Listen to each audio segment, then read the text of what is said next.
तो का ख्याल ना रखते हुए जब ऐसे कदम उठाते हैं तो फिर ऐसा खामियाजा भी भुगतना पड़ता है।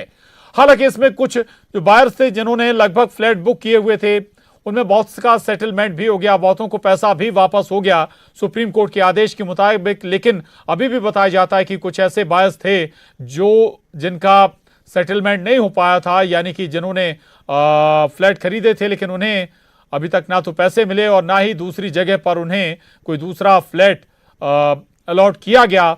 ये जरूर कुछ लोगों की परेशानी यहां पर हो सकती है, लेकिन चूंकि ये पूरा मामला कोर्ट के निर्देश पर हो रहा है, डेमोलिशन कोर्ट के निर्देश पर हुआ है, तो जाहिर है कि उनके भी सेटलमेंट की व्यवस्था कोर्ट ने जरूर दी है, उनके लिए भी व्यवस्था की है, तो उनका भी रास्ता बेहतर हो जाएगा। उन्हें भी कहीं दूसरी जगह फ्लैट या फिर उनके पैसे वापस हो जाएंगे। लेकिन देखिए आप एक बार फिर से, भले ही आप कितनी ही बड़ी कंपनी क्यों ना हो देश की, रियल एस्टेट से जुड़ी हो या किसी और फील्ड से, लेकिन अगर आप कानून को वायलेट करते हैं, रूल्स को वायलेट करते हैं, तो फिर हश्र ऐसा ही होता है। इन दोनों ट्विन टावर्स की करीब 150 माफ कीजिएगा 1000 करोड़ से ज्यादा कीमत फिलहाल आंकी गई थी वर्तमान में, और ऐसे में ये कितना बड़ा डैमेज उन बिल्डर्स, उस बिल्डर्स के लिए, उस संस्था के लिए, उस कंपनी के लिए जिसने रूल्स वायलेट किया था।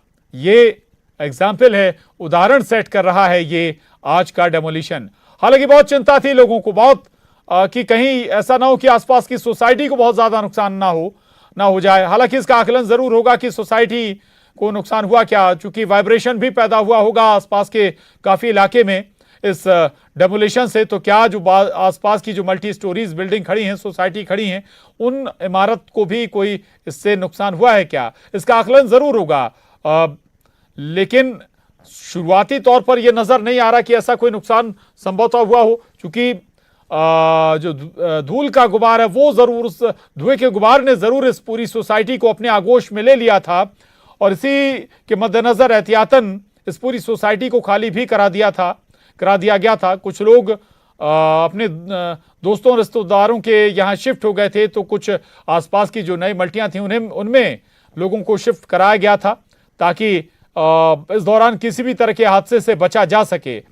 ये एक्सक्लूसिव तस्वीरें हैं न्यूज 18 मध्य प्रदेश छत्तीसगढ़ पर, लगातार हम आपको दिखा रहे हैं, और सुबह से कई दर्जन कैमरे एक साथ न्यूज 18 मध्य प्रदेश, न्यूज 18 के लगे हुए थे इस डेमोलिशन पर।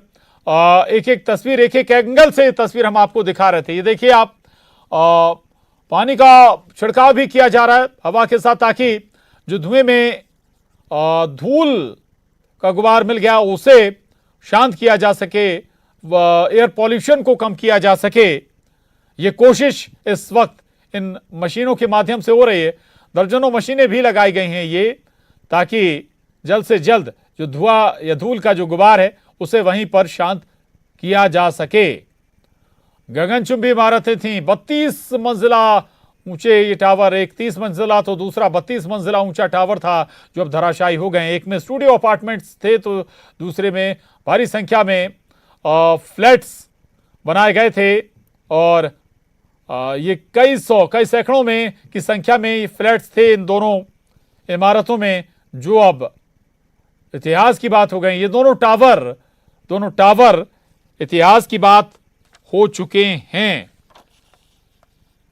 और आपको बता दें कि जो हाउसिंग सोसाइटी थी वो महज 9 मीटर की दूरी पर थी। जो अभी ये हाउसिंग सोसाइटी बनी हुई इनसे महज 9 मीटर की दूरी पर ये 2 ट्विन टावर खड़े कर दिए गए थे। इन दोनों टावर को जिनको डिमोलिश किया गया है, इम्प्लोसिव टेक्निक का इस्तेमाल यहां पर किया गया है, और इम्प्लोसिव टेक्निक का फायदा ये कि ये जो मलबा है ये तितर बितर नहीं हुआ, बल्कि एक जगह पर एक साथ धराशायी हुआ है। हालांकि बहुत बड़ी मात्रा में कई टन, हजारों टन मलबा अब एक जगह पर इकट्ठा हो गया होगा। इसे हटाने में भी अब करीब 3 महीने का वक्त लगेगा, जहां 3 महीने गुजर जाएंगे इन टावर्स का मलबा हटाने में। और जब ये 2 टावर्स बनाए जाने थे तब इन्हें अलग अलग नाम दिया गया था, और अब ये दोनों टावर ही हिस्ट्री हो गए हैं, इतिहास की बात हो गए हैं।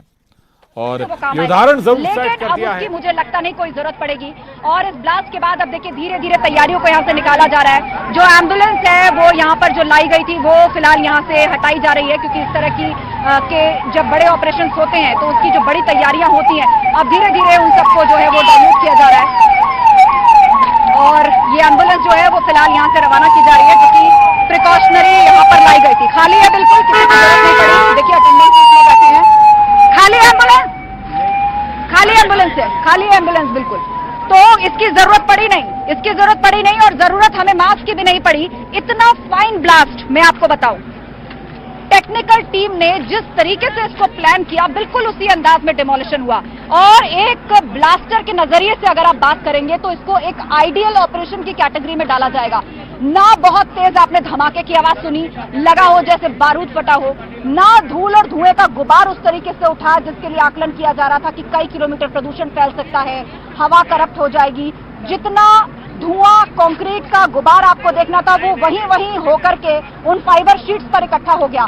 हालांकि गति इतनी तेज थी, जाहिर सी बात है धूल अंदर गई होगी, लेकिन फाइबर शीट्स ने भी काफी मदद की है। आप देखिए सफेद रंग की फाइबर शीट्स अब लगभग ग्रे हो गई हैं, और दूर तक अब आप उस सोसाइटी को देख पा रहे हैं, उस व्यू को देख पा रहे हैं। सामने से हटिए, आप अपनी जगह जाइए। दूर से अब आप उन सोसाइटीज को देख पा रहे हैं। जो व्यू मिलना चाहिए था, जो लीगल स्ट्रक्चर था, अब वही बाकी रह गया है। जो इलीगल है वो पूरी तरह से ध्वस्त हो चुका है। और अंदाजा लगाइए जितनी बालकनीज अब आपको दिख रही हैं, ये जो टेरेस एरिया दिख रहा है, ये सभी अंधेरा था। 1 दशक से ज्यादा यहाँ अंधेरा था, क्योंकि सनलाइट पहुंचने नहीं दी गई इस भ्रष्टाचार की इमारत द्वारा।